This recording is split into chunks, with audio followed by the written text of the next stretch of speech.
చేసుకుందాం.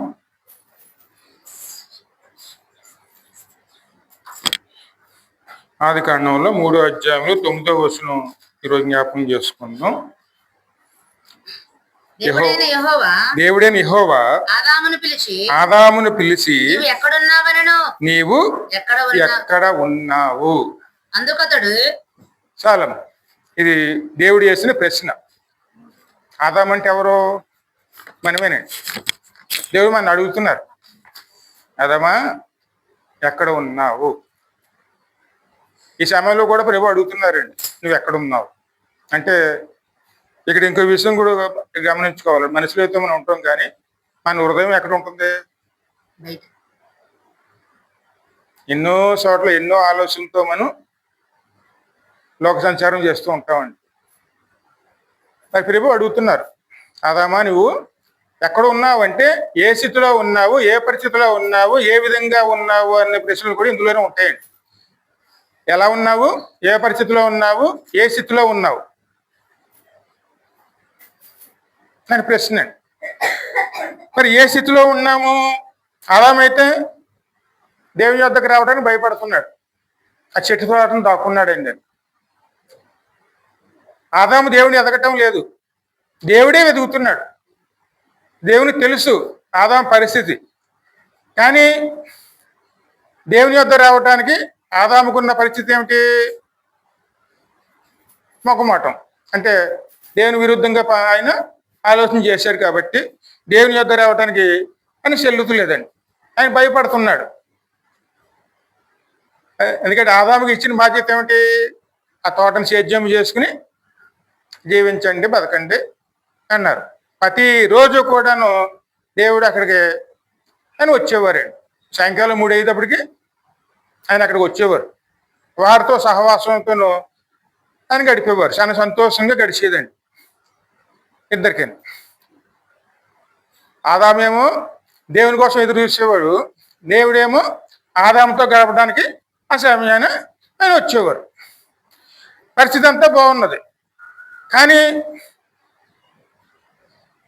మనం అజాగ్రత్తగా ఉన్నప్పుడు ఖచ్చితంగాను మన దగ్గర ఎవరో ఒకళ్ళు వస్తారండి. అందుకని దావీదు అన్నారు చూడండి ఇందాక కీర్తనలోను, పనికి వారితో నేను సాంగత్యము చేయను అన్నారు. అటువంటి వాళ్ళు మన జీవితంలో చాలా మంది తగులుతారండి. వేషధారులతో పొంది చేయను. అటువంటి వారితో మనం జాగ్రత్తగా ఉండాలి. అంటే వారిని దూషించమని, వారిని అవమానపరచమని కాదండి. ఎవరితో సహవాసం చేయాలో, ఎవరితో సహవాసం చేయకూడదు, ఎవరితో ఎలాగ వెళ్ళాలి, ఎవరితో ఎలాగ వెళ్ళకూడదు, ఎక్కడ జాగ్రత్తగా ఉండాలి అనేది మనం ఎప్పుడూ కూడాను జాగ్రత్త కలిగి ఉండాలండి. ఆ విషయంలో ఆదాము అక్కడ కేవలం అజాగ్రత్తగా ఉండటం వల్ల సాతాను వలలో పడిపోయాడు, దూరం అయిపోయాడు.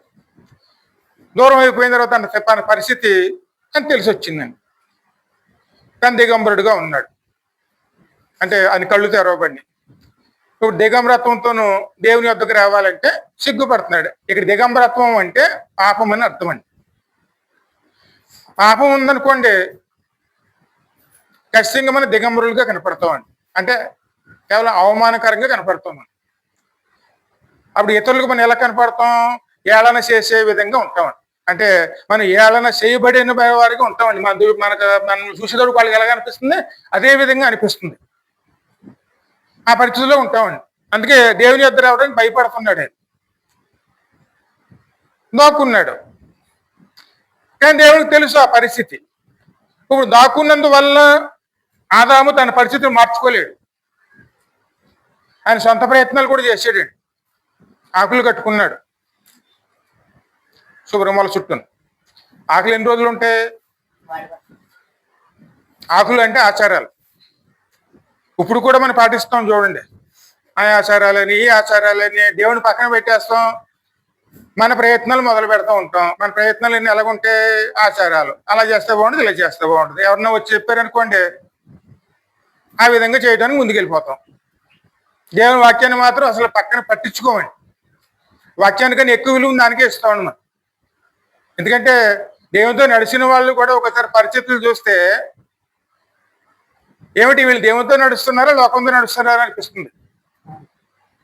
కొన్ని కొన్ని విషయాలతో దేవుని పక్కన పెట్టేస్తాం. అలా చెయ్యకపోతే శాపాలు వచ్చేస్తాయేమో, లేకపోతే నష్టాలు వచ్చేస్తాయేమో, బాధలు వస్తాయేమో, బంధువులు ఏమనుకుంటారో, వాళ్ళు ఏమనుకుంటారు, వీళ్ళు ఏమనుకుంటారో అని మనం ఏం చేస్తాం, దేవుని పక్కన పెట్టేసి వాటి మీదే ఆధారపడతాం. అదే మనకి రక్షణ అనుకుంటాం. కానీ నిజానికి ఏది రక్షణ మనకి? దేవునితో ఉండడం. దేవుడిచ్చిందే రక్షణ అండి. అవును. దేవుడిచ్చిందే మనకు అప్పుతుంది. లేకపోతే మన దిగంబరత్వాన్ని కప్పడం అనేది దేని వల్ల కూడా సాధ్యం కాదండి. అది కప్పాలంటే దేవుడు మనకి ఇవ్వాలి. దేవుడిచ్చిన దాంతో మనం కప్పబడతాం. అప్పుడే మనం ఇక్కడ నిలిచి ఉండగలుగుతాం. ఈ సమయంలోనే దేవుడు అక్కడికి వచ్చారు. ఇక్కడ ఇంకో విషయం కూడా మనం జ్ఞాపకం చేసుకోవాలి. కీర్తనలో చూడండి, మనకి 139 కీర్తన మొదటి 7 వచనాలు.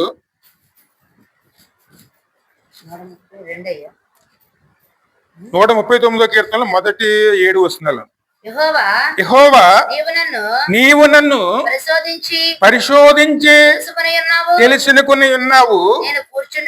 నేను కూర్చుండటం, నేను లేచుండటం నీకు తెలియను. నాకు తలంపు పుట్టక మునిపే నీవు నా మనస్సును గ్రహించి ఉన్నావు.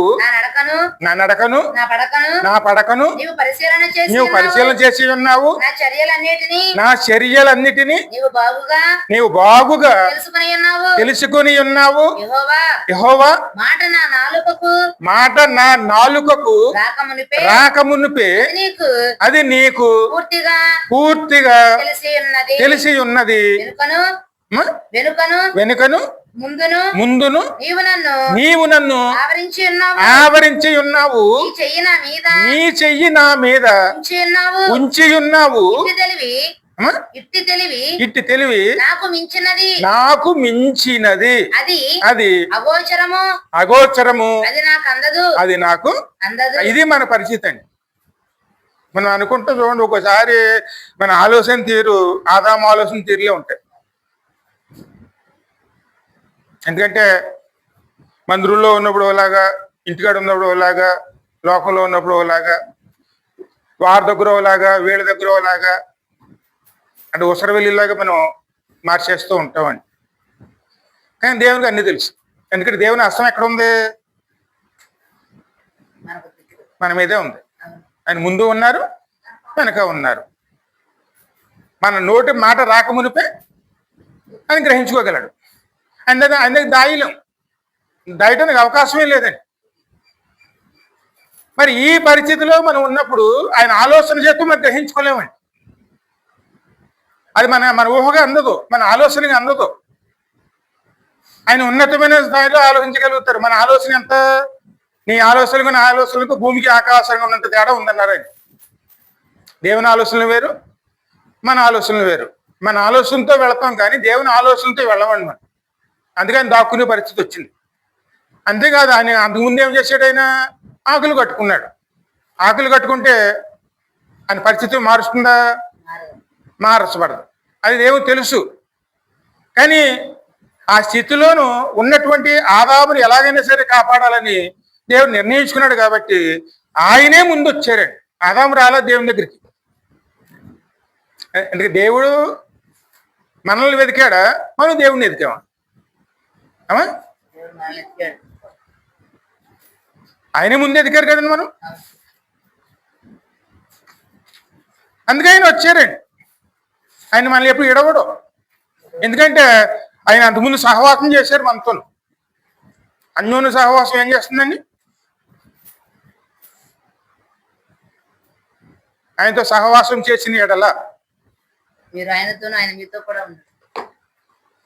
క్రీస్తు రక్తము ప్రతి పాపములను కడుగును. అంతేకాదండి, దేవుని కుమారులుగా పిలువబడతాం. మనము అన్యోన్య సహవాస గలవారమని ముందుము అప్పుడు ఆయన కుమారుడైన యేసు రక్తము ప్రతి పాపముల నుండి మనలను పవిత్రులుగా. అదే విధంగా యోహాను 1వ అధ్యాయంలో కూడా చదవండి. 18 అదేనయ్యా, యోహాను 1వ పత్రిక అదయ్యా. 12 ఉండు చూడండి. దాన్ని ఎందరు అంగీకరించరు ఆ, వారందరికీ అనగా ఆ, తన నామమునందు విశ్వాసం ఉంచిన వారికి ఆ. దేవుని పిల్లలకు పైన అధికారం అనుగ్రహించును. ఎందుకంటే ఎవరైతే ఆయన మీద ఆనుకుంటారో, ఎవరైతే ఆయనతో కలిసి ఉంటారో, ఆయనతో సహవాసం చేయడానికి ఇష్టపడతారో వారందరినీ కూడా దేవుడు ఎలా చూస్తారు? ఆ? దేవుని పిల్లలు అనుకుంటకు వారికి అధికారము అధికారము ఇచ్చాడు. ఇప్పుడు మీ పిల్లలతో గడపడానికి మీరు చాలా సంతోషపడతారు. అందుకే పండగలన్నీ కూడా ఎవరితో గడుపుకోవాలనుకుంటారండి? పిల్లలతో. పిల్లలతో. ఇప్పుడు దేవుడు ఎవరితో ఉండాలనుకున్నాడు? ఆయన మనతో తన పిల్లలు పిల్లలతో. అంటే మనల్ని ఎలా చూస్తున్నారు? ఆయన పిల్లలు పిల్లలుగా చూస్తున్నారు. అందుకే ఆయన మనం తప్పు చేసినందువల్ల దేవుడు మన దూరం పెట్టలేదండి. తప్పు సరి చేయడానికి వస్తున్నారు. అది గ్రహించుకోవాలి మనం. దేవుడు అంటే శపిస్తాడు, లేకపోతే శిక్షిస్తాడు, బాధ పెడతాడు అన్న ఆలోచన మనకి రాకూడదండి. తప్పు చేసింది మనం, కానీ దాన్ని సరి చేసేది ఎవరు? అవి సరి చేసేది ఎవరండి? ఆయనండి. ఆయనే. అందుకే ఆయన వెతుక్కుంటూ వచ్చారు. ఆయన మన శిశు ఆయనకు తెలుసు. ఆయనే వెతుక్కుంటూ వచ్చారు. అదామా ఎక్కడున్నావు అని. ఇప్పుడు కూడా మనల్ని అదే ప్రశ్న వేస్తున్నారండి. ఇక్కడ మన పేరు కలుపుకున్నాం అనుకోండి, అమ్మ నువ్వు ఎక్కడున్నావు, నువ్వు ఎలాగున్నావు. ఇక్కడ ఇంకో విషయం అండి, ఏదో ఒక సమయంలోనూ ఒక సందర్భంలోనూ దేవునితో కలిసి ఉండటం కాదండి. జీవితకాలం అంతయు, ఆయుష్కాలం అంతయు, ప్రతి నిమిషము కూడా, ప్రతి క్షణము కూడా దేవుడు మనతోనే ఉంటాడు, మనలోనే ఉంటాడు, మన దగ్గరే ఉంటాడు. కుడి వైపు కానీ ఎడవైపు కానీ ఆయన ఆవరించి ఉంటాడండి. మరి మనం ఎక్కడున్నాం అంటే మనం ఎలాగున్నాం? ప్రతి క్షణంలోను, ప్రతి నిమిషంలోను, మన ఆయుష్కాలం అంతా కూడా దేవునితో ఎలాగున్నాం? మనం ఏ స్థితిలో ఉన్నాం?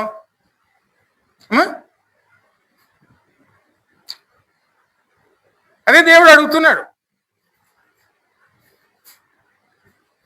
ఎందుకంటే దేవుడు విడిచిపెట్టే దేవుడు మాత్రం కాదు. ఇక్కడ 2 చరణాలు ఉన్నాయి చూడండి.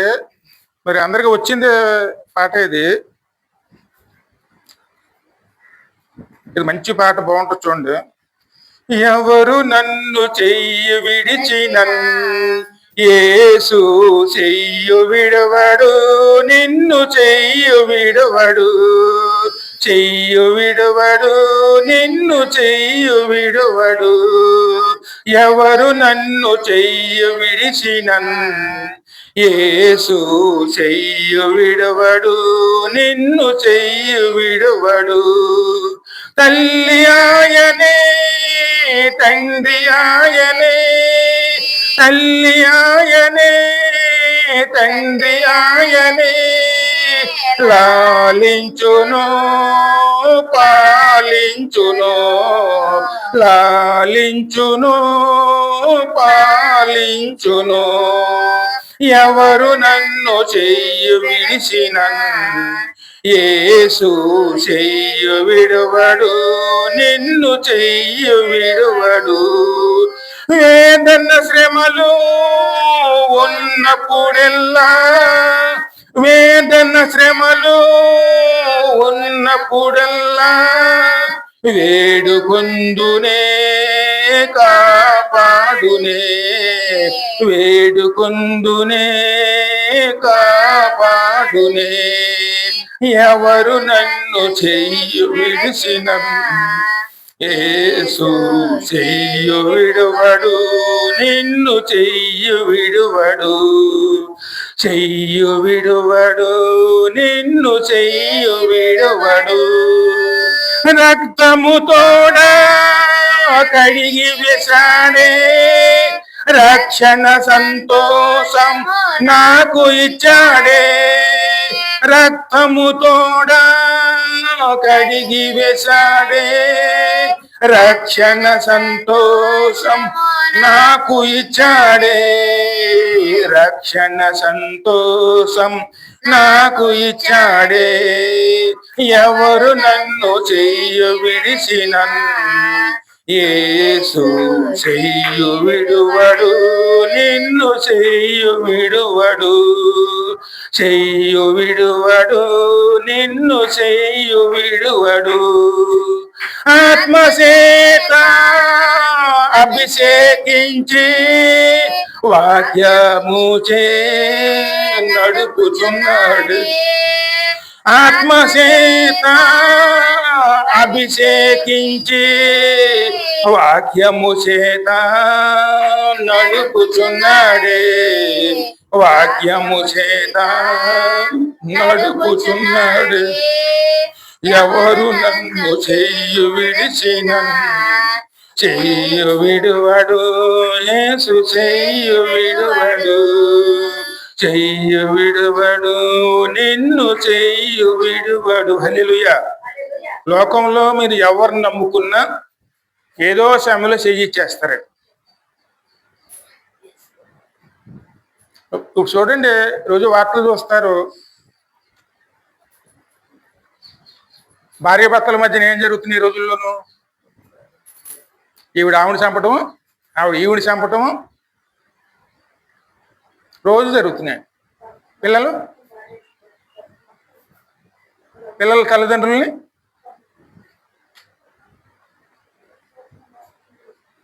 ఏదో సమయంలో చెయ్యి చేస్తారండి.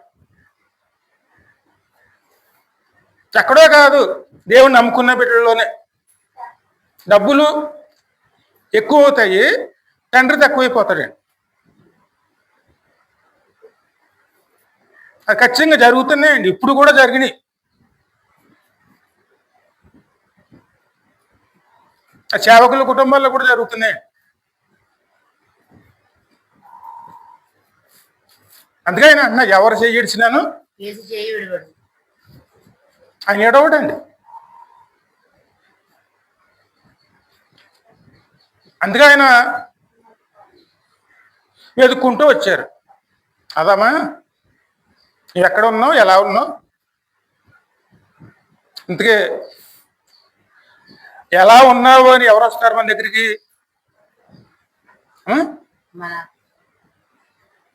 ఇంత మన శత్రువులు వస్తారా, లేకపోతే మనమే ప్రేమ ఉన్న వాళ్ళు వస్తారా? ఆమె ఏం చేస్తున్నావు, ఎలా ఉన్నావు వాళ్ళు వచ్చారంటే వారు మనల్ని ప్రేమిస్తున్నారు కాబట్టి, మనల్ని ఆదరిస్తున్నారు కాబట్టి, మన మీద వాళ్ళ దృష్టి ఉంది కాబట్టి అవి వచ్చి మనల్ని పరామర్శిస్తున్నారు. దేవుడు ప్రతిరోజు కూడా దేవుని కదృష్టి మన మీదే ఉంటుంది. అందుకే వాక్యం ద్వారా మాట్లాడతారండి, కష్టంగా మాట్లాడతారండి. మనం తప్పులు చేస్తున్నాం అనుకోండి, వాక్యం ద్వారా హెచ్చరిస్తారు. ఎందుకంటే మొన్న ఒకళ్ళ ఇంటికి వెళ్ళినప్పుడు ఒక వాక్యం ద్వారా మాట్లాడారండి. మామూలు నాకు తెలియదు, మా మామూలుగా వాక్యం చదవమంటే నన్ను ఒకటంటే ఒక వాక్యం చెప్పేశాం. మా యెషయా గ్రంథం 29వ అధ్యాయం మొదటి నుంచి. అక్కడ ఏమున్నది? 6 ఏళ్ళకు శ్రమ. ఇవే ఉన్నాయి. గబుక్కున వాక్యం చెప్పేశాం. ఈ పిల్లలేమో వాక్యం చదివేశారు. ఆ వాక్యంలో ఏమున్నది? 6 ఏళ్ళకు శ్రమ. శ్రమ. మరి వాళ్ళ ఇంటికి వెళ్ళి మనం ప్రార్థన చేస్తానికి వెళ్ళి శ్రమ అంటే ఎలా ఉంటుంది? బాధ కాదు, దేవుడు మాట్లాడుతున్నాడు. మాట్లాడుతున్నాడండి. కానీ దేవుని మాటలు తప్పించి మనం అక్కడ వేరే చెప్పామనుకోండి, వాళ్ళు మోసపోతారు. వాళ్ళు సరి చేసుకోవాల్సిన సమయంలో సరి చేసుకోకపోతే తప్పు ఎవరిది? మందండి. చెప్పలేదు, వాళ్ళు సరి చేసుకోలేకపోయారు. దేవుని మాట తీసేయకూడదు. దేవుని మాటను ఉన్న విధంగా ఉండాలండి. కష్టంగానండి దేవుడు మాట్లాడతారు. ఆయన ఏం చేస్తున్నావు, నువ్వు ఏ పరిస్థితిలో ఉన్నావు, కష్టంగా వస్తుందండి, మాట వస్తుంది. కానీ దాన్ని గ్రహించుకుని దేవుని మహిమపరిచే విధంగా దాంట్లో ముందుకు వెళ్ళామనుకోండి, దేవుని కార్యాలు జరుగుతాయి. అది గ్రహించుకోవాలి మనం. ఇప్పుడు దేవుడు అడుగుతున్నాడు, ఆయన అదాము నువ్వు ఎక్కడున్నావని. మనల్ని కూడా అడుగుతున్నాడు, నువ్వు ఎక్కడున్నావని. అన్నీ ఆయన తెలియదా అనొచ్చు మనం, అన్నీ ఆయన తెలుసు. కానీ మనము ఎలాగా ఆయన దగ్గర వస్తాము అన్నది ఆయన ఆలోచన. వచ్చేదాన్ని నిజ స్థితిని దాని ఏదో ముందు పెడతాడా, లేకపోతే తనలో తను దాచుకుంటాడా? ఎలా వస్తాడో నా దగ్గరికి? ఉన్నది ఉన్నట్టుగా వస్తాడా, లేదా కప్పుకునేవాడిగా వస్తాడా? దాచుకునేవాడుగా వస్తాడా, లేదా ఇతరుల మీద నిందలు మోపేవాడుగా వస్తాడా? అందుకని ఆదాము ఏమన్నాడండి, నువ్వు ఇచ్చినటువంటి నీ భార్య, అంటే నువ్వు ఇచ్చినటువంటి నా భార్య మోసం చేసి ఈ స్థితికి తీసుకొచ్చి కారణం. ఇంక దేవుడు మరి ఆదాముతో మాట్లాడా, అవ్వతో మాట్లాడాడు? ఆదాము ఆదాముతో దేవుడు మాట ఉంది కదండి, ఆదాముతో మాట్లాడాడు కదా. ఆదాము ఆదాము అంటే దేవుడు మాట్లాడే మాట ముఖ్యమా, భార్య మాట ముఖ్యమా?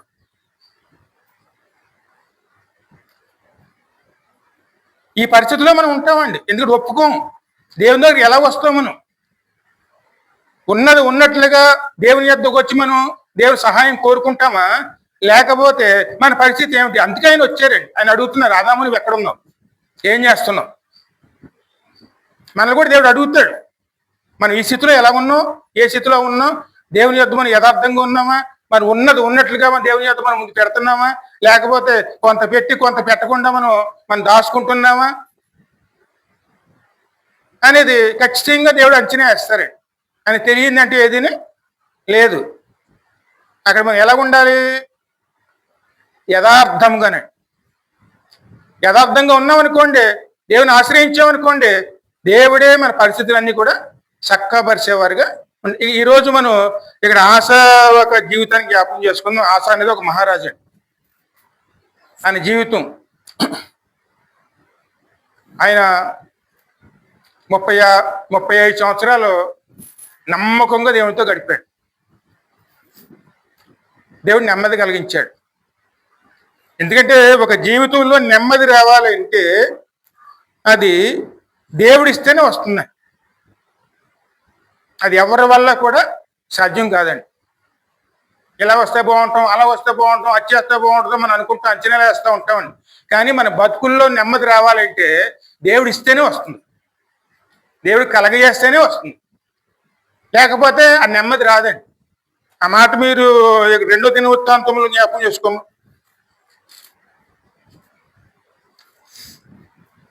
14:6.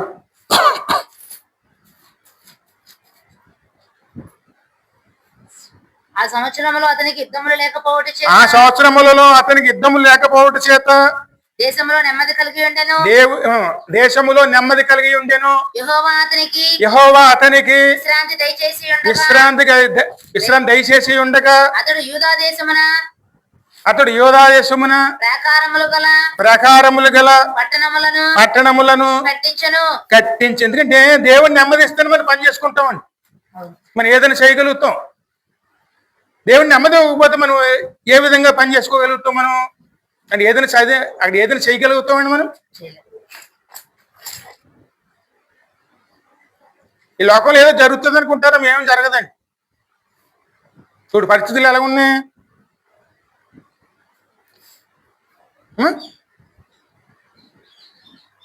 యుద్ధాలు. మనం అక్కడ ఉంటున్నామంటే ఆ చుట్టూ యుద్ధం ఉంటుందంటే కారణం ఏంటి? వాళ్ళతోనూ వాళ్ళతోనూ అందరితో మనకి యుద్ధాలు వస్తున్నాయంటే కారణం ఏంటి? దేవుని నెమ్మది ఇవ్వలేదు.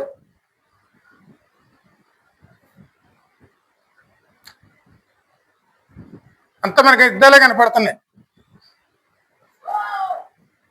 ఎప్పుడైతే మనం దేవుని వైపు తిరుగుతామో దేవుడు ఇచ్చిన సమయంలోనే, దేవుడు ఇచ్చిన చోట్లోనే మన నెమ్మది దొరుకుతుంది. అందుకే వారికి నెమ్మది దొరికింది. ఇక్కడ అదే అధ్యాయం పక్కన మరొక చోట ఉంటుంది చూడండి. ఇంకో చోట, ఒక్క నిమిషం.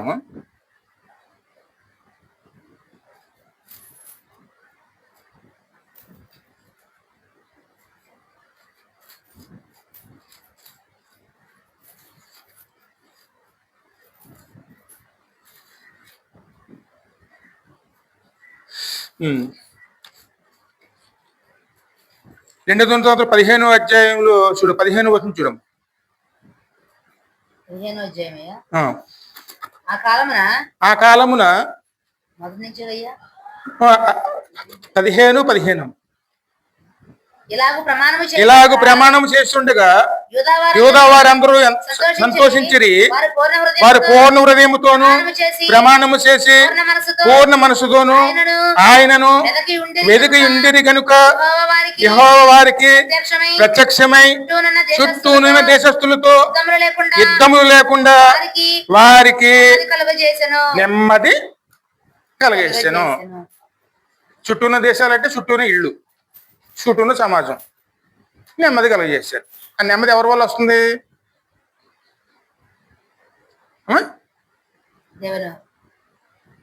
దేవుని వల్ల వస్తుంది. ఆ నెమ్మది రావాలంటే ఏం చేయాలి? పూర్ణ మనసుతోను పూర్ణ హృదయముతోను వారి దేవుని వెతికిరి గనక వారికి ప్రత్యక్షమై ఆయనే ప్రత్యక్షమయ్యి యుద్ధాలు లేకుండా వారికి సమాధానకరంగా మంచి జీవితాన్ని ఇచ్చారు. అది దేవుడు కలగజేస్తాడు. మన దేవునితో నడిచిన నాలు జరుగుతుందండి. కానీ మనం ఎప్పుడైతే మనం దేవుని కాదు మన పక్కనకి వెళ్ళిపోతామో అప్పుడు మన పరిస్థితులు మారిపోతాయి. దానికి కారణం ఏమిటంటే దేవుడు మన యజమాని, ఆయన దగ్గర మనం జీవిస్తున్నాం. దేవుని శత్రువు సాతాను, అంటే దేవుని ద్రోహం చేసి బయటకు నెట్టివేయబడిన వాడు. మనతో ఉన్నటువంటి దేవుడు మనకి ఇచ్చినటువంటి ఈ లోకాన్ని మనం ఇక్కడ జరిగిన అజాగ్రత్త వల్ల సాతాను చేతిలో పెట్టేస్తాం. ఈ లోకాన్ని మనమే పెట్టేవాడి సాతాను చేతిలో. ఎందుకంటే మనం పరిపాలించాలి. ఇక్కడ మన ఒక రాజులకని చేశాడు దేవుడు. మొట్టమొదటి సృష్టించినప్పుడు రాజులకని చేశాడు. ఎంత ఏలుడే అన్నాడు, వృద్ధి చెందంది అన్నాడు. కానీ మనం ఏం చేసాం? అజాగ్రత్తగా ఉండి అది తీసుకెళ్ళి సాతాను చేతిలో పెట్టాం. ఇప్పుడు సాతాను ఏలుబడిలోనే ఉంది లోకం అంతా. ఇప్పుడు దేవునితో బతకాలి మనం. కానీ దేవుని కాదని మనం దేవుని పక్క నుంచి మన లోకంలో బతకడానికి మనం ఎప్పుడైతే వెళ్తామో దేవుని శత్రువుతో మనం స్నేహం చేయడం మొదలు పెడతామని. మరి యజమాని శత్రువుతోను మనం చేయగలిగితే ఇక్కడ యజమాని ద్రోహం చేసిన వారం అవుతామా, లేకపోతే అక్కడ ఎలా కనపడతాం?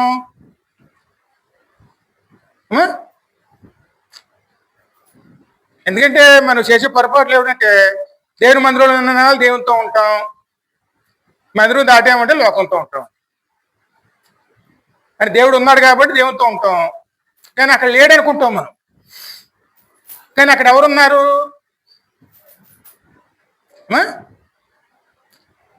మన ముందును మన వెనకను ఆయన ఆవరించి ఉన్నారు.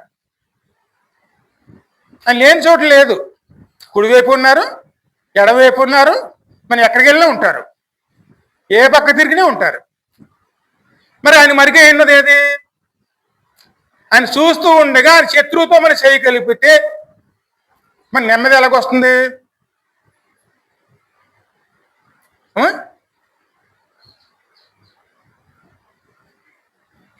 అంటే ఆ మాటకు అర్థం ఏంటి? శత్రువుతో చేయగలుపుతామంటే దేవుని మీద ఆధారపడి జీవించడం పక్కన పెట్టి సాతాను మీద ఆధారపడి జీవించాలని చెప్పి ప్రయత్నం చేయటమే దేవునికి ద్రోహం చేసినట్టు అవుతుందండి.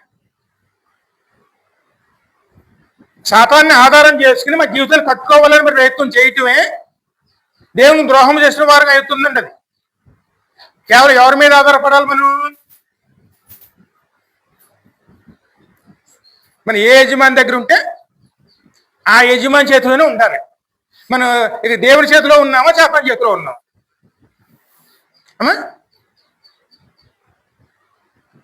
దేవుని చేతిలో ఉండి దేవుని మన యజమానిగా మనం నమ్మి ఒప్పుకుని ఆ చేతిలో నిలిచి ఉండి ఆయన కాదని కాసేపు అలా సాతాను వైపు తిరిగామనుకోండి, అక్కడ మనం చేస్తున్న పని ఎలా కనపడుతుంది? అది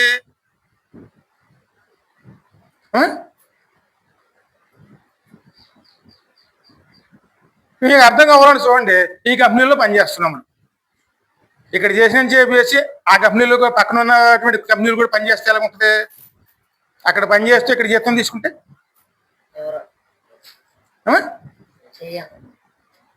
అందుకే. లేకపోతే మీ పొలమే ఉంది, మీ పొలంలో పనికి మనుషులు పెట్టారు, మీరు ఇంటికి వచ్చారు.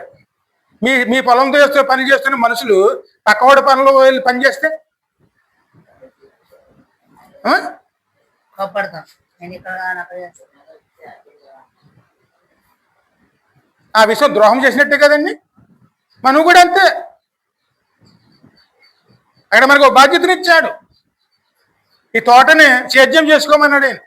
ఆ తోట అంటే ఏమిటి? మన హృదయం. దీన్ని మనం సేద్యం చేసుకుంటే దేవుని ఫలాలతో నింపుతాడండి. ఆ ఫలాలే మన ఆశీర్వాదకరంగా ఉంటాయి. కానీ ఈ పని మానేసి మనం వారి దగ్గరికి వెళ్ళి పని చేయటం మొదలు పెడితే మన పరిస్థితులు ఎలా ఉంటాయి?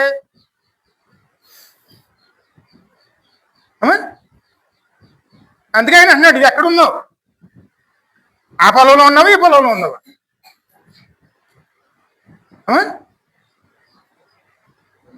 అది దేవుడి శత్రువు అయినట్టు సాతాను పని చేస్తున్నావా, లేకపోతే దేవుడు పని చేస్తున్నావా?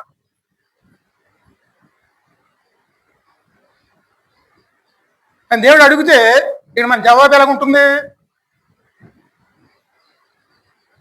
అదే ఆయన అడుగుతున్నాడు, అదా మనం ఎక్కడున్నావు, ఎక్కడున్నావు అనే దాంట్లో ఉన్నాడు. ఏం చేస్తున్నావు, ఎలా ఉన్నావు అనేది కూడా వస్తుంది. అందుకైనా నేపాలు వేయటం మొదలు పెట్టాడు.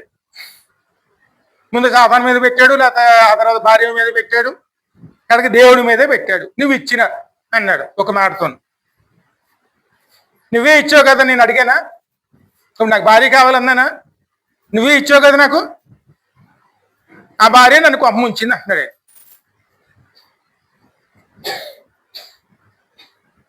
మరి దేవుని ఆశీర్వాదం నెమ్మది రావాలంటే ఈ పరిస్థితుల్లోనూ మన నెమ్మది వస్తుందండి. ఇంకా ముందుకు వెళ్తే చూడండి, ఒకసారి 16వ అధ్యాయంలో 7 నుంచి చదవమా.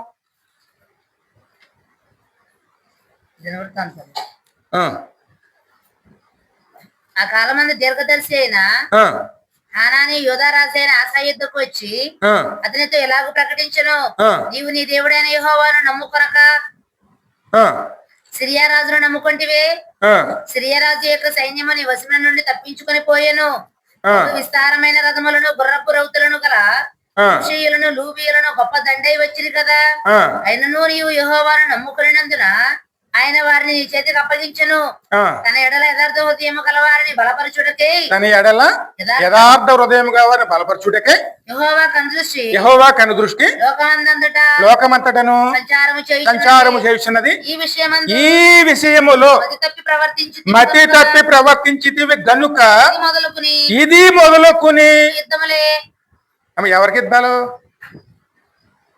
కలుగును.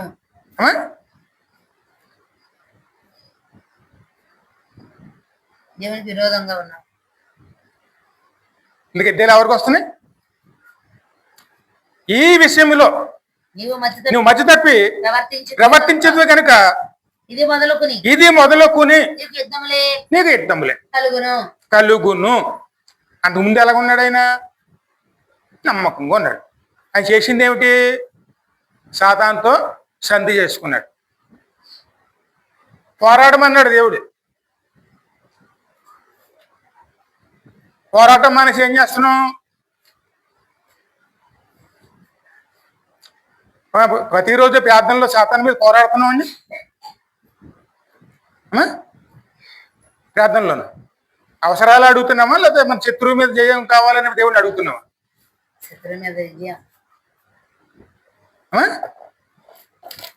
దేవుని తెలుసమ్మా మన ప్రార్థన. సాతాను జయించే శక్తిని ఇవ్వండి, సాతాను మీద ఎదిరించి పోరాడే శక్తిని ఇవ్వండి అని మన దేవుని అడుగుతున్నామా? అని దేవుని వాక్యాన్ని సాతాను మీద పోరాటానికి ఉపయోగించుకుంటున్నామా?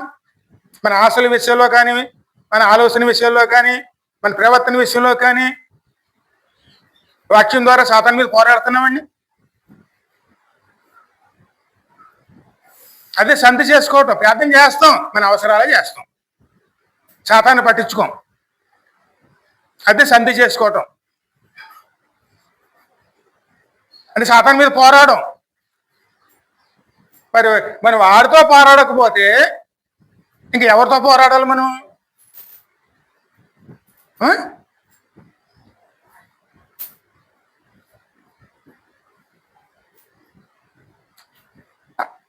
మరి ఎపిసిలో స్పష్టంగా ఉంది కదండి, 6:10 మీరు పోరాడుతున్నది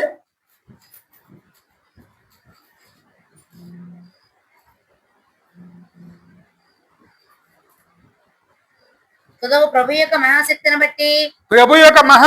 బట్టి ఆయన యందు బలవంతులయ్యుండుడి. మీరు అపవాది తంత్రములను ఎదిరించకపోతే వాడు మీ మీద కుట్రలు చేస్తూనే ఉంటాడు, గేలాలు వేస్తాడండి. మా పాత నిబంధనలో ఉన్నది, ఎవరు పడతారా అని గేలాలు వేస్తూ ఉంటాడు. ఆశలో ఏం చేస్తాం, ఇక్కడ అక్కడ ఇక్కడ అక్కడ లోక సంచారం చేస్తూ ఉంటామండి. లోకం అంటే సముద్రం, సముద్రంలో గేలం వేస్తే ఆ గేలను ఏ చేప పడితే ఆ చేపే కొండలో వంటలోకి వెళ్ళిపోద్ది. అంటే శాతానికి బలైపోతాం. మనమేమో లోక సంచారం చేస్తాం, పొరపాటున గేలాన్ని చిక్కుంటే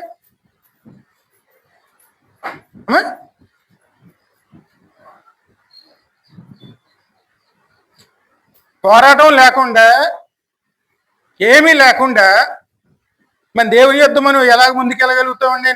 ఈ విషయంలో నువ్వు మతి తప్పి తిరిగితూ గనుక, ప్రవర్తించుతూ గనుక, పోరాడవలసినటువంటి చోట సంధి చేసుకుని రాజీ పడిపోవటం వల్ల చేతికి వచ్చినటువంటి శత్రువులను కూడా దేవుడు విడిచిపెట్టేసాడు.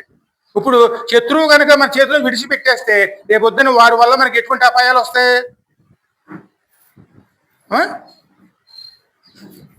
శాతంతో పోరాడాలి, మనం రాజీ పడిపోతున్నాం.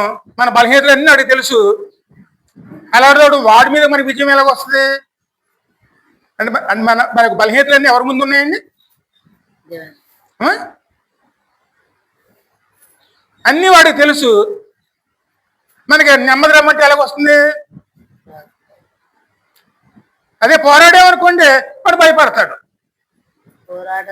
మొత్తం పోరాటమే మానేస్తే ప్రార్థనలు వేయండి. అసలు శుక్రవారం ఉపవాసం ఉండి పోరాడాలి. ఏది పోరాటం? ఏది ఏదో అలవాట్లు కాబట్టి ఆదివారం ఏదో ఆరాధించడానికి వస్తున్నాం ఒక గంట సేపు. శుక్రవారం ప్రార్థన ఎందుకండి?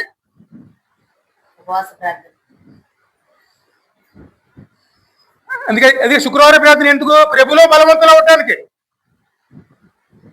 అక్కడ మన బలహీనతలను అన్నింటినీ కూడా అక్కడ కడిగి వేసుకోవటానికి, బలహీనతలు అన్నింటి నుంచి మనం రక్షించబడటానికి, ఆ బలహీనతలు జయించడానికి, శాతాన్ని మీద పోరాడి గెలవటానికి ఆ ఉపవాస కూడికలు మనం ఉపయోగించుకున్నాం అనుకోండి, బలవంతులుగా మారుతామండి. మరి శాతాంతో రాజీ పడిపోయి మాకు అన్ని వచ్చేయాలి, నెమ్మది రావాలంటే కుటుంబంలో నెమ్మది రమ్మంటే ఎలాగొస్తుంది?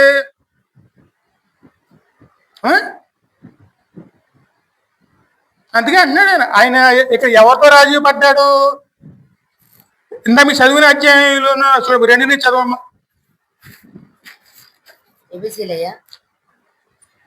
మనం పోరాడినది పాత నిబంధనలు 2 దినవృత్తాంతులు 16వ అధ్యాయంలో 2 నుంచి.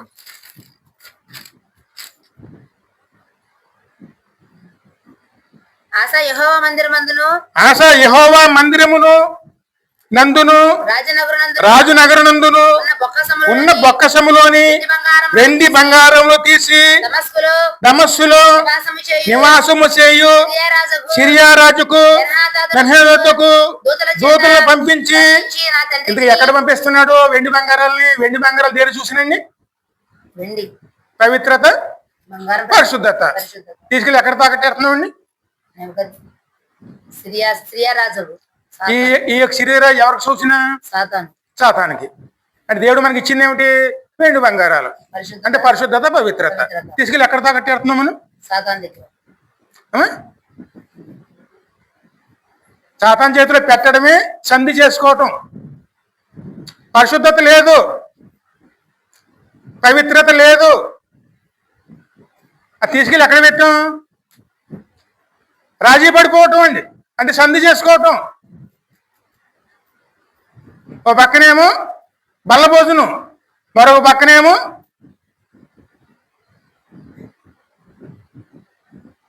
అదే మాకు తెలుసు, మీకు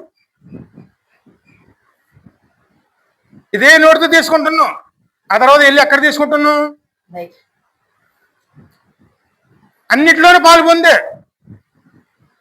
ఎక్కడికి వెళ్ళాలో ఎక్కడికి వెళ్ళకూడదు కనీస పట్టింపులు లేవు, రాజీ పడిపోతున్నాం.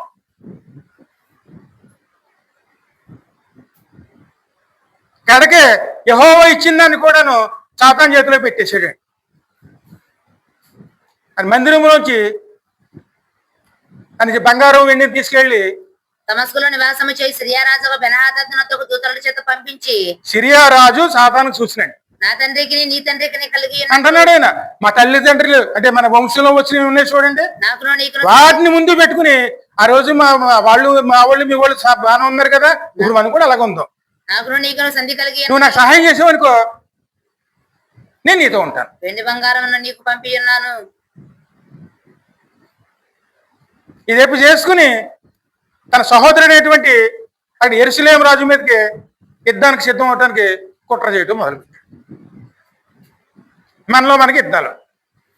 ఎందుకంటే యోధా రాజ్యమును యెరూషలేము రాజ్యం వేరు వేరే అండి. ఇద్దరు దేవుని బిడ్డలే. అక్కడ వచ్చే పరిస్థితులు బట్టి 10 వారు ఓ పక్కని ఇద్దరు ఓ పక్క వచ్చారు.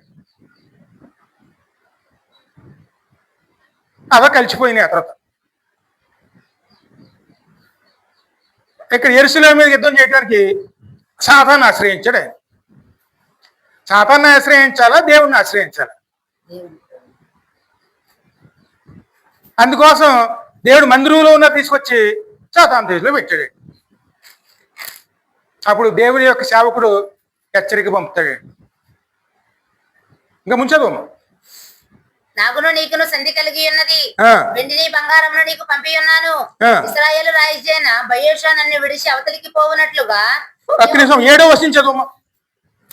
ఆ కాలమునందు దీర్ఘదర్శి అయిన ఆనాని యూదారాజైన ఆసా యొద్దకు వచ్చి అతనితో ఇలాగ ప్రకటించాను, నీవు నీ దేవుడైన యెహోవాను నమ్ముకొనక సిరియా రాజును నమ్ముకొంటివే.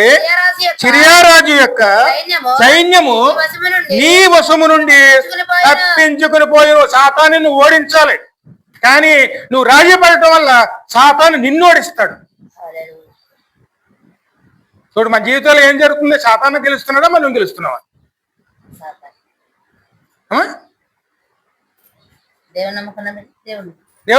దేవుని బిడ్డలమే. కానీ సాతాను మన మీద ఏలుబడి చేస్తున్నాడా? మనం సాతాన్ని అట పోరాడి గెలుస్తున్నావా? చక్కగా దేవుడు మా చేతిలో పెట్టాడు సాతాన్ని, పాదాలతో ఎక్కువేమని. అందుకోసం కలవరిశిల మీద ఆయన యుద్ధం చేసి గెలిచాడు. ఆయన ఆధారం చేసుకుంటే సాతాను మీద జయం వస్తుంది. కానీ ఇక్కడ ఎవరిని ఆధారం చేసుకుంటున్నాం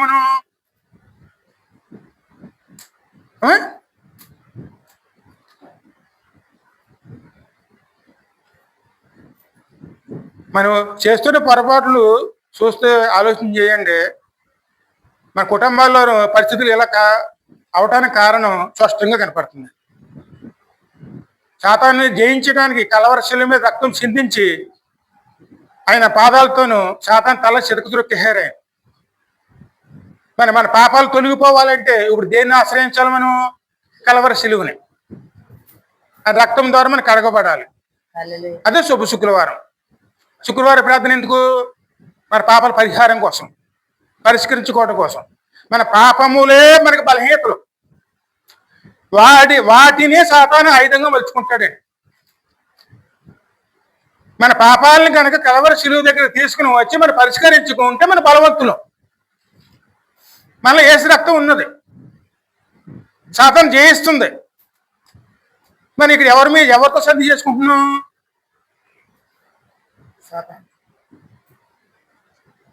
అదే ఆయన అంటున్నాడు, నువ్వు దేవుని నమ్ముకోలేదు, యెహోవాని నమ్ముకోలేదు, వెళ్ళి సిరియా రాజు మీద నమ్ముకున్నావు. ఆ సైన్యం నీ చేతిలో ఓడిపోవాలి. కానీ అది తప్పించుకుపోయింది. ఇంకా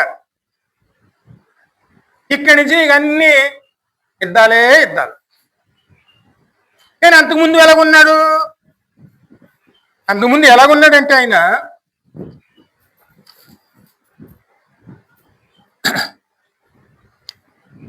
ఆ గ్రంథం 14వ అధ్యాయం చూడము.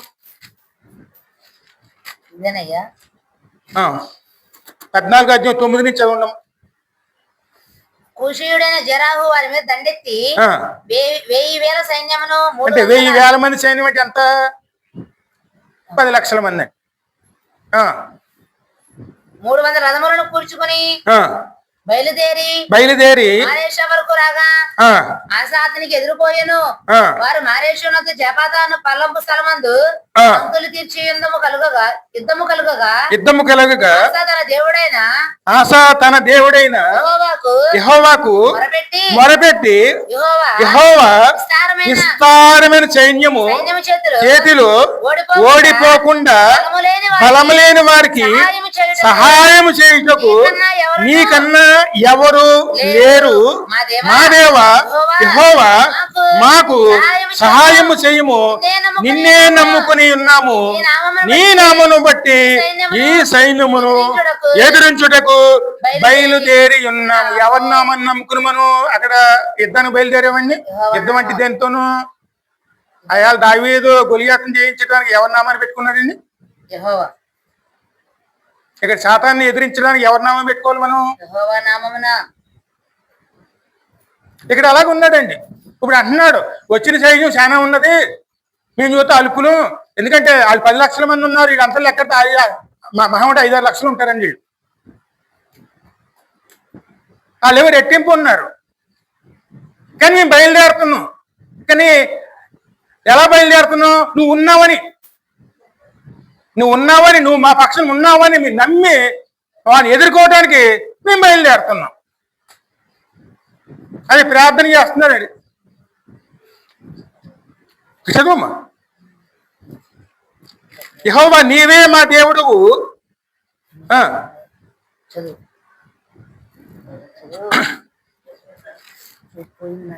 నీవే నా దేవుడు. నరపాత్రులు నీ పై జయనందీయకము అని ప్రార్థింపగా యెహోవా ఆ కుషేనీయులను ఆశ ఎదుట యోధావారి ఎదుటను నిలవనీయక వారిని మొత్తినందున వారు పారిపోయిరి. ఇక్కడ ఎవరి మొత్తుతో పారిపోయారు వాళ్ళు?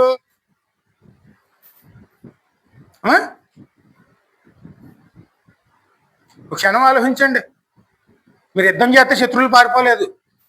మీ తరఫున మీ దేవుడు యుద్ధం చేస్తేనే శత్రువులు పారిపోయారు. ఆ రోజు ఎలాగున్నాడు, కానీ ఈ రోజు ఎలాగున్నాడు?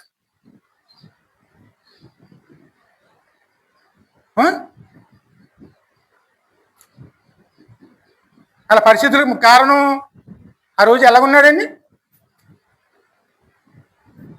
ఉన్నది కొద్దిమంది అయినా సరే ధైర్యంగా వెళ్ళి యుద్ధము చేసి అక్కడ నుంచోమన్నాడు ప్రభు. అంతే. అక్కడ దేవుడే కార్యం చేశాడు, జయం పొందుకున్నాడు. కానీ 15వ అధ్యాయంలో మొదటి 2 వచనాలు చదవమ్మా. ఆ కాలమున దేవుని ఆత్మ ఉదయదు కుమారుడైన అజర్య మీదికి రాగా అతడు ఆసాను ఎదుర్కొని పోయి ఇలాగ ప్రకటించను. ఆశాయుధవారులారా బెన్యామీనులారా మీరందరూ నా మాట. ఇప్పుడు దేవుడు మనతోనూ మాట్లాడుతున్నారు. ఇక్కడ ఏం మాట్లాడుతున్నారు? శ్రద్ధగా చదవండి. మీరు యెహోవా పక్షపు వారైన ఎడల ఆయన మీ పక్షమున ఉండును. ఇప్పుడు ఎవరో పక్షాన్ని మనం ఉండాలి? మీరు యెహోవా పక్షపు వారైన ఎడల మన యెహోవా ఇంటి వారమా లేక బయటి వారమా? దేవుని ఇంటి వారు.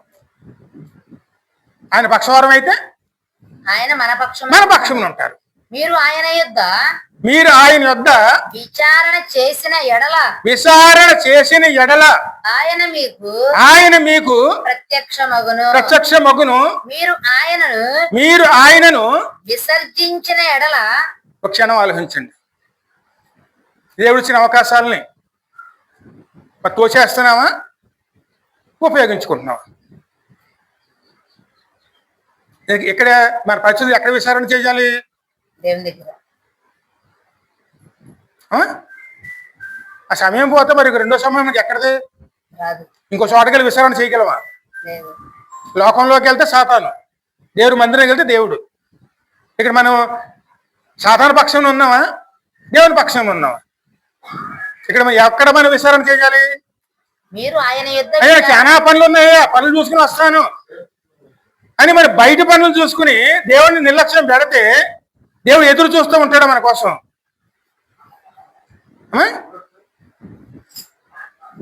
అంటే ఒక క్షణం ఆలోచిస్తే మనం చేస్తున్న పని ఎలా ఉన్నది? అయ్యా కాసేపు నేను బయట నుంచి వస్తాను, నువ్వు ఇక్కడ ఉండు అన్నట్టు ఉంటుంది కదండి. అంటే ఆయనకి ఇచ్చే మర్యాద ఎలాగుంది? అంటే మనం చేస్తున్న పొరపాటు. అందుకే ముందుగానే చెప్తున్నారు ఆయన.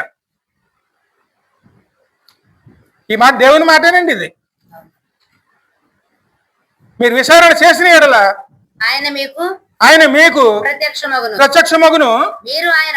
మీరు ఆయనను విసర్జించడం అంటే ఏమిటి? పక్కన వాడేయటం. ఎందుకంటే కొన్ని ఏం చేస్తామంటే అలా పాడేస్తామండి, ఆ తర్వాత చూసుకొచ్చులే. ఈ పని అయిపోయిన తర్వాత ఆ పనికి వెళ్తాం. దేవుని మందిరాలు ఎలాగైపోతారండి ఇప్పుడు? ఈ పని అయిపోయిన తర్వాత ఆ పని చూసుకుందాం. అది ఏ టైం అయినా అవునవ్వండి, టైం లేదు. అదే విసర్జించడం. మరి దేవుని ఎక్కడ పెడుతున్నాడు మనం? ఆయన మిమ్మల్ని విసర్జించును. దేవుడు వదిలిపెట్టేస్తే ఎలాగుంటుంది? ఆశా పరిస్థితి ఏమైపోయిందండి ఇప్పుడు? అది తెలుసుకోలేకపోతుంది. అన్ని యుద్ధాలే, ఎక్కడికి వెళ్ళి యుద్ధాలే. సమాధానం లేదు, పోగొట్టుకున్నాడు. దేవునితో నడవలసిన వాడు సాతానుతో సంధి చేసుకున్నాడు. అందుకే ముందుగానే హెచ్చరిక చేశాడు. తెలియక కాదండి, అధ్యాయం కానీ ముందు అధ్యాయం ఇది. ముందుగానే దేవుడు హెచ్చరించాడు. మీరు విసర్జించిన యెడల ఆయన మిమ్మల్ని విసర్జించును. నిజమైన దేవుడైనను ఉపదేశము చేయు యాజకులైనను ధర్మశాస్త్రమైనను చాలా దినములు ఇశ్రాయేలీయులకు కొన్ని కుటుంబాల్లో చూడండి, ప్రార్థన ఉండదు, వాక్యం ఉండదు, ఏముంది. దానికి కారణం ఏమిటి? దేవుని పక్కన పెట్టేయటం వల్ల. ఇక్కడ ఇంకో విషయం సత్యం తెలుసుకోవాలండి. దేవుడు మనల్ని వాడుకోవాలి, కానీ దేవుడిని మనం వాడుకోకూడదండి. దేవుని కనుక మనం వాడుకోవడం మొదలుపెట్టామనుకోండి, నరకంలో ఉంటాం. దేవుడు మనల్ని వాడుకుంటే ఖచ్చితంగా సింహాసనం మీద ఉంటాం. ఇక్కడ మన దేవుని ఏం చేస్తున్నాం? మన అవసరాలుగా వాడుకుంటున్నామా, లేకపోతే దేవుని చేత వాడబడుతున్నామా? దేవుని చేత వాడబడిన అమ్మా, అందుకే ఇప్పుడు అడుగుతున్నావు, నువ్వు ఎక్కడున్నావు, ఇప్పుడు ఎలా ఉన్నావు, ఏ స్థితిలో ఉన్నావు?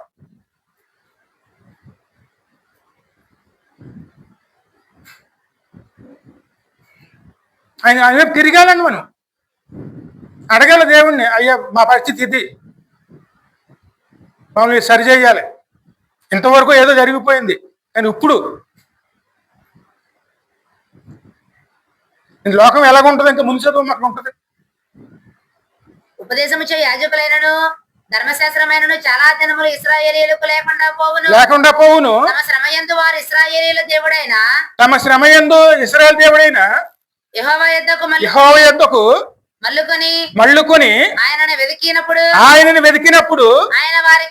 ఆయన వారికి ప్రత్యక్షమాయెను.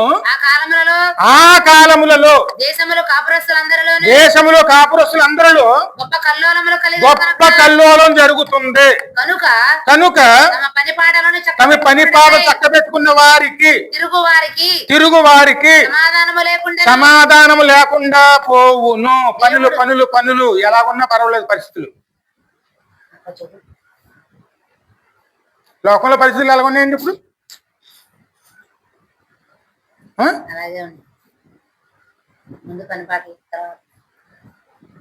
న్యాయం కానీ ఏదైనా చూడండి, దైవికంగా ఉన్నాయి, లోకానుసారంగా ఉన్నాయి.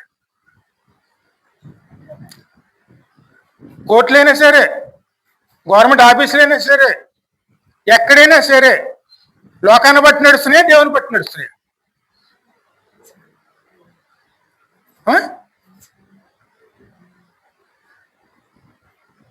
వాక్యం దొరకదు, తిరుగుతారు. ఆ మందిరంకి వెళ్తే సమాధానం వస్తుంది, ఈ మందిరానికి కొత్త సమాధానం వస్తుంది. ఈ రోజు అది అన్యుల్లో ఉన్నదండి, ఇది అక్కడికి ఇక్కడే తిరుగుతాం. కానీ ఇప్పుడు తిరిగి వాళ్ళు ఎవరు?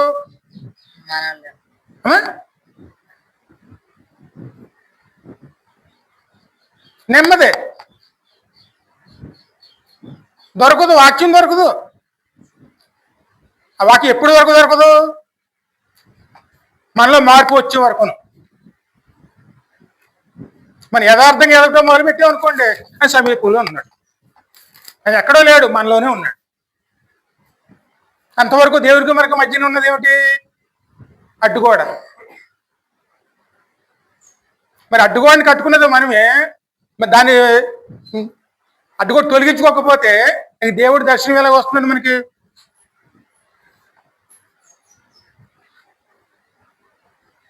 ఇది ముందుగానే ఆశకి హెచ్చరించాడు. ఆ హెచ్చరికను ఏం చేసుకున్నాడు? ఆయన కొద్ది రోజులు పాటించాడు, యథార్థంగా ఉన్నాడు, అన్ని చేశాడు, పూర్ణ హృదయం ఎదిగారు, నెమ్మదిని ఇచ్చాడు దేవుడు. 35 సంవత్సరాలు అయిపోయింది. 36 సంవత్సరం వచ్చేటికి ఆయన తలలో పుట్టిందండి విరుద్ధమైన ఆలోచన. అప్పుడు సంధి చేసుకుంటున్నాడు వెళ్ళి సాతానుతో. 35 సంవత్సరాలు దేవునితో నడిచాడు, 36 సంవత్సరం తనకి ఇష్టం వచ్చిన నడుస్తున్నాడు. అప్పుడు దేవుని వాక్యం వచ్చింది. యథార్థంగా ఉన్నంతకాలం కూడాను యెహోవాయే యుద్ధం ముందుండి శత్రువు నువ్వు జయం పొందుకొని సహాయం చేశాడు. కానీ ఈ విషయంలో నువ్వు మతి తప్పి తిరుగుతూ కనుక, సిరియా రాజు మీద ఆధారపడ్డావు కనుక ఇక్కడి నుంచి అన్ని యుద్ధములే జరుగును. మన దేవుడు ఉన్నంతకాలం ఎన్నో సాక్ష్యాలు ఉన్నాయండి. ఎప్పుడైతే దేవుడు పక్కన పెట్టామో ఆ సాక్ష్యాలు ఎక్కడున్నాయి ఇప్పుడు?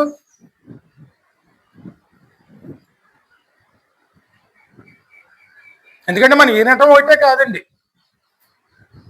గ్రహించుకున్న దాన్ని చక్క చేసుకునే వారునే ఉండాలండి. ఎందుకంటే విని వదిలిపెట్టేసామనుకోండి ఏం ఉపయోగం ఉండదండి. దేవుడు అడిగినప్పుడు మనం దాన్ని గ్రహించుకున్నాం అనుకోండి, ఖచ్చితంగా పరిస్థితులు అన్నీ మార్చే దేవుడుగా ఉంటాయి. అదే దేవుని హెచ్చరిక చూడండి. ఒకసారి లోకాసు వార్తలో 10వ అధ్యాయంలో 30 నుంచి 34 వచనాలు చదవమ్మా.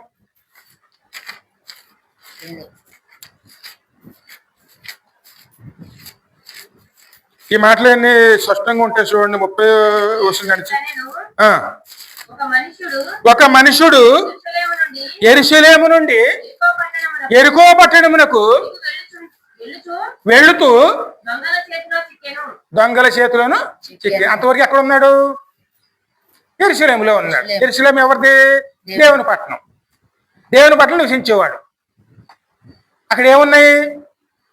సమాధానం ఉంది, శాంతి, సమాధానం, ఆశీర్వాదం ఉంది.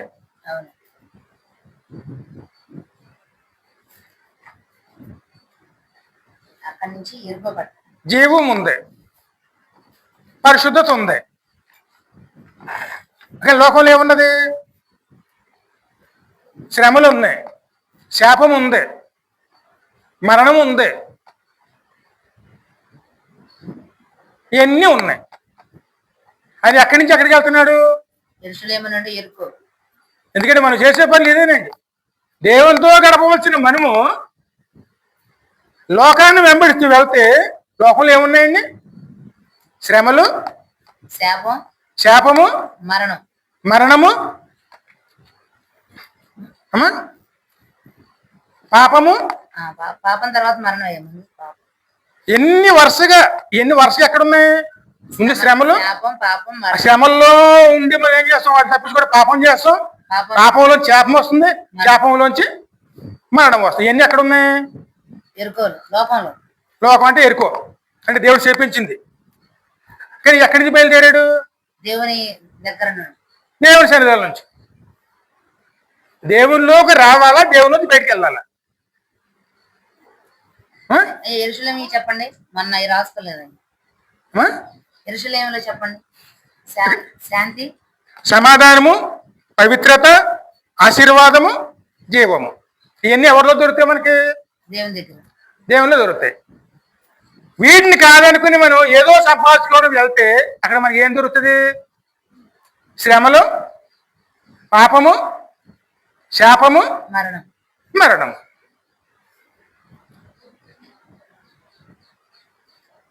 ఆశ ఇదే పని చేసాడండి. దేవుడు నిన్నాళ్ళు ఆశీర్వాదం పొందుకున్నాడు. అనుభవం ఎక్కువ వేయకూడదు. ఏమైంది కనుక అన్నీ నాకే తెలిసే అన్నట్లుగా ప్రవర్తించు చేయడం మొదలు పెట్టాడు.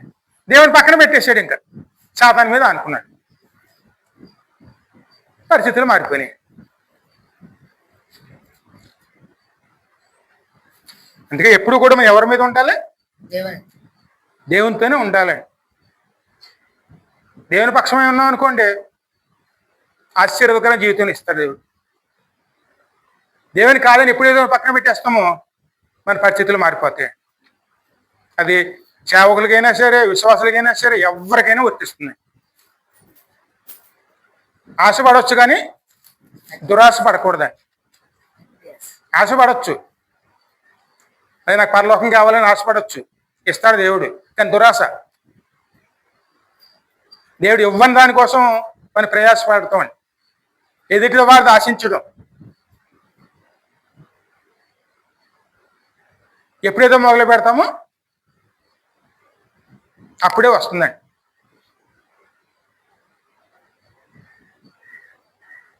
ఆ దారిలో ఏముండే తెలిసండి? అక్కడ లోయలు, కొండలు, అన్ని మరుగు చోట్లు.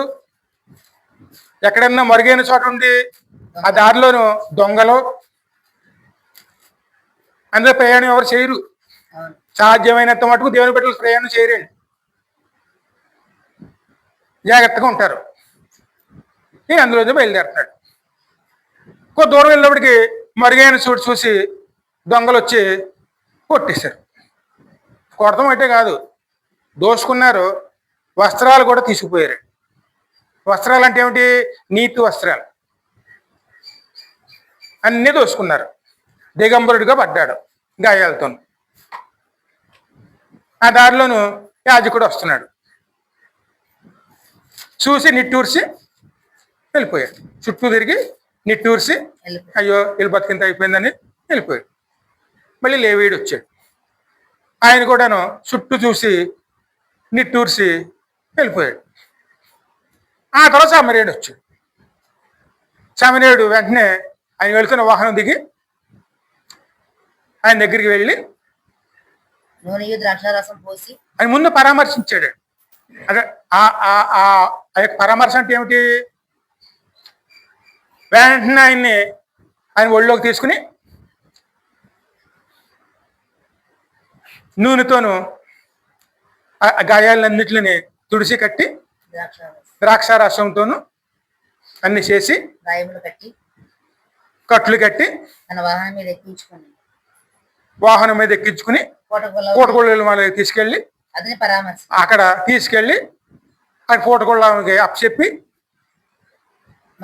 మన్నాడు వచ్చి 2 దినారాలు ఇచ్చి వీటి ద్వారా నువ్వు ఖర్చు పెట్టు, నేను మళ్ళీ వస్తాను, ఏమైనా నేను రుణం అయి ఉంటే నేను వచ్చి తీరుస్తాను, అప్పుడు దాకా చూడు అని చెప్పి ఆయన అక్కడ పెట్టి వెళ్ళాడు. ఇప్పుడు ఆ వ్యక్తి ఎక్కడ ఉండాలి? ఆయన వచ్చే వరకు ఎక్కడ ఉండాలండి? అక్కడ ఉన్నామనుకో నీ బరువు బాధ్యతలన్నీ ఆవిడ చూసుకుంటాడు. అక్కడి నుంచి బయటికి వెళ్ళిపోతే ఎవరో చూసుకో. ఏసే వచ్చే వరకు ఎవరు చూడాలి?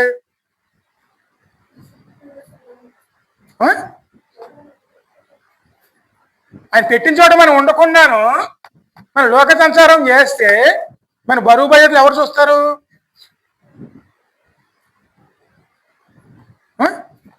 ఆయన ఏమన్నారు? ఆయన ఇంకా ఇవ్వవలసి వస్తే నేను వచ్చేస్తానన్నారు. ఆయన అది కావాల్సిన ఇచ్చేళ్ళారు. ఆయన అక్కడ 2 దినాలు అంటే ఏమిటి? 2 రకాల అర్థాలు వస్తాయండి. పరిశుద్ధత, పవిత్రమైన ధనం, వాడి పరలోక ధనం, పాత నిబంధన, కొత్త నిబంధన. ఇది మా దేవుడు మనకి ఇచ్చాడు. వీటిని ఆధారం చేసుకుని మనం జీవించాలండి. ఇక్కడ పరిశుద్ధత, పవిత్రత, అదేవిధంగా దేవుని ఆజ్ఞలు, అది కట్టడలతోనూ ఆయన ఇచ్చిన ఆత్మతోనూ ఆయన వాక్యముతోనూ ఆహారంతో తీసుకుని ఆ సన్నిధానంలోనే మనం యేసయ్య వచ్చే వరకు కూడా గడిపేవారునే ఉండాలండి. అప్పుడు మన బరువు అంతా కూడా ఆయన మోసుకుంటాడు. ఈ విషయంలో మనం మధ్యతప్పు తిరిగామనుకోండి, మరి మన పరిస్థితి ఎలాగుంటుంది?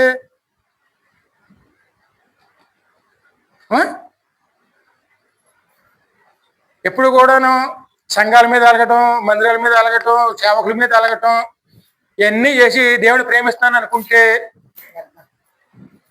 మళ్ళీ మనం మోసం చేసుకునే వాళ్ళం అవుతాం. ఖచ్చితంగా ఎక్కడ పెట్టాడో అక్కడే ఉండాలి మనం.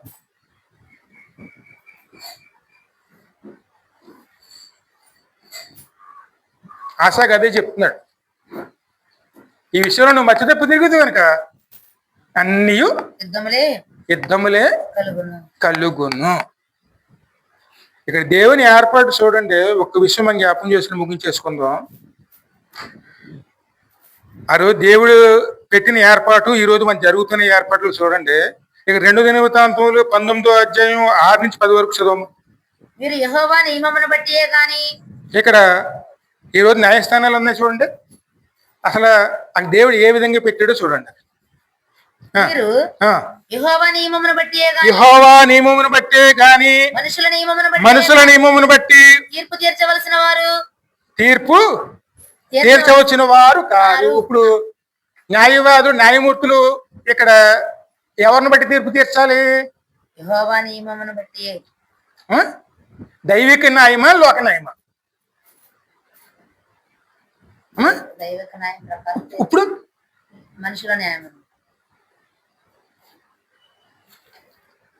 చదువు అక్కడ. మనుషుల నియమమును బట్టి తీర్పు తీర్చవచ్చిన వారు కారు.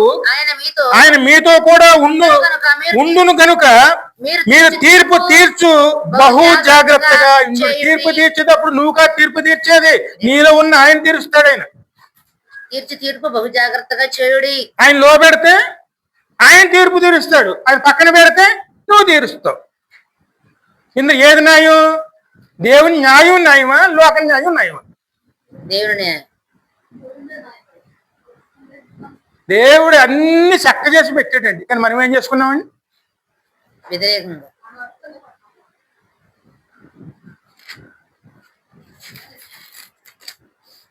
ఇంకా ముంచదమ్మా. యెహోవా భయము మీ మీద ఉండును గాక. హెచ్చరిక నుండి తీర్పు తీర్చుడు. హెచ్చరికగా నుండి ప్రతి తీర్పు కూడాను దేవుని భయముతో తీర్పు తీర్చాలి.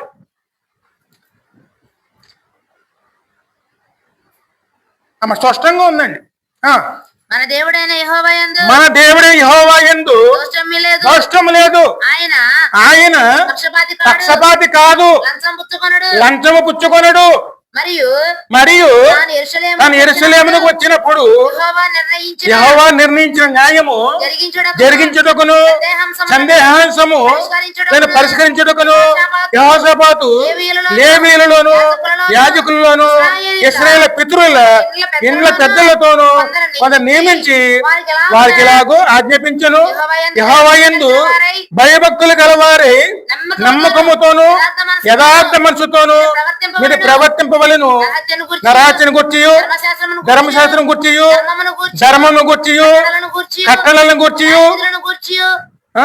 న్యాయ విధులను గుర్చియు ఆయన పట్టణం నివసించు నీ సహోదరులు తెచ్చు ఏ సంగతి గాని మీరు విమర్శించినప్పుడు మీ మీదకిని మీ సహోదరుల మీదకిని కోపము రాకుండానట్లు వారి యెహోవా దృష్టికి అపరాధము చేయకుండా వారిని హెచ్చరిక చెయ్యవలెను. ఇది దేవుడు ఇచ్చినటువంటి విధి కట్టడం. మరి ఈ రోజుల్లో ఎలా నడుస్తున్నాయి? న్యాయమే మనం దొరకనప్పుడు ఇంక లోకం మీద ఆధారపడితే ఏమొస్తుందండి? కోర్టుకి వెళ్తే అన్ని తేలిపోతాయి అనుకోండి. ఎక్కడికి వెళ్తే వెళ్ళినోడేమో ఇంటికి వచ్చి ఏడుతాడు, అక్కడ గెలిచినోడు ఇద్దరు ఏడవటమే. అంటే అక్కడ వచ్చి ఖర్చులు తట్టుకోలేక అంత ఎవరి చేతిలో ఉందండి? అంతా దేవుని చేతిలో ఉంది. అందుకే మనం ఎక్కడ ఉండాలి? మనం దేవునితోనూ ఆయనలోను ఆయనతోనూ వెళ్ళే వారమే ఉండాలండి. ఏ సమయమైనా సరే, ఏ స్థితిలో అయినా సరే, ఏ పరిస్థితులు అయినా సరే, కాసేపు ఇక్కడ ఉన్నామయ్యా, కాసేపు అక్కడ ఉన్నామయ్యా. ఎందుకంటే ఇప్పుడు అప్పుడప్పుడు కొన్ని మాటలను పడుతూ ఉంటుంది చూడండి. అయ్యా మా మనస్థితి స్థితిలో బాగాలేదు కాబట్టి మీ పిల్లరా తీసుకోమయ్యా, వచ్చే వారం తీసుకుంటాం అంటే ఇప్పుడు సాధారణతో ఉన్నానని మనం ఒప్పుకోవటమే కదండి. ఇప్పుడు సాధారణతో ఉంటే ఇప్పుడు దేవుని నీతో లేకపోతే దేవుని పెట్టి వెళ్ళగొచ్చు అంటే కాసేపు దేవుని పెట్టా, కాసేపు సాధారణ పెట్టా అనుకుంటే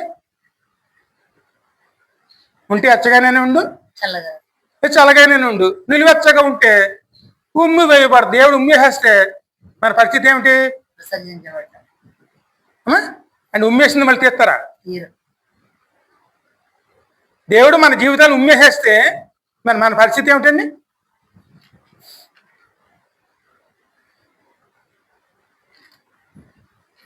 జాగ్రత్తగా ఉండాలండి. ఇష్టానుసారంగా మనం ఉండకూడదు. ఇష్టానుసారంగా మాట్లాడుకున్నాం, ఇష్టానికి ఆలోచించామనుకోండి, పరిస్థితులు మన చేతిలో ఉండవండి. అందుకే హెచ్చరికలు మనం వినాలి. ఆ మాట ఒకవేళ పౌలు అన్న మాట చూడండి, గలతీయులు 4:16 చూడము.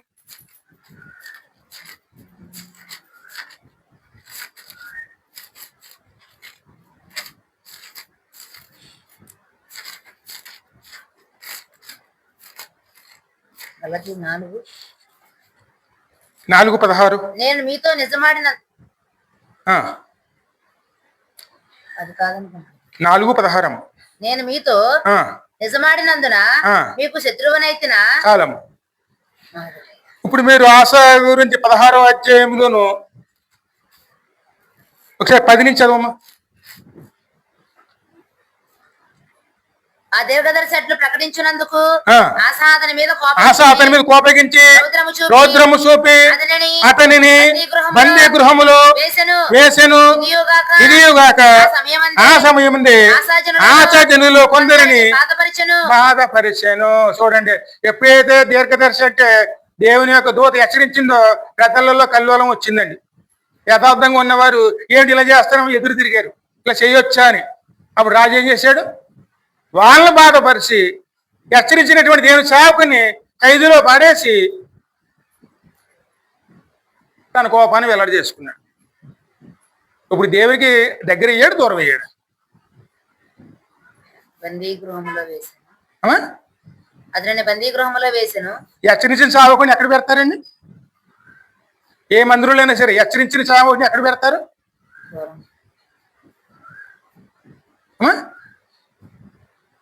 అవును, చేస్తున్న తప్పు అని ముక్కు సూటికి హెచ్చరించిన వాడిని ఎక్కడ పెడతాం?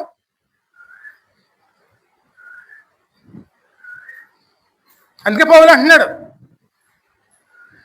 నీకు శత్రువుని అయ్యానా అని ధైర్యంగా వచ్చి ప్రకటించినందుకు అందుకే ఎక్కడ పెట్టాడండి? బందీ గృహంలో.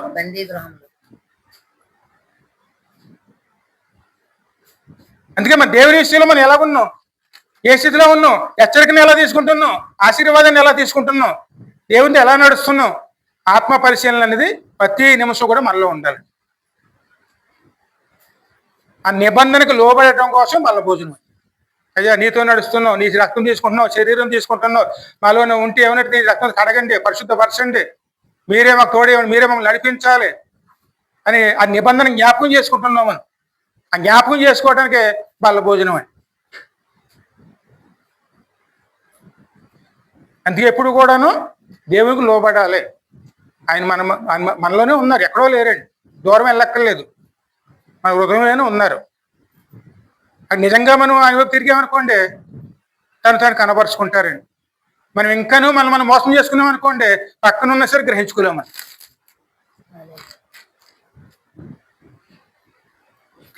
ముగించి చిన్న ప్రార్థన చేసుకుందాం. చిన్న ప్రార్థన చేయండి.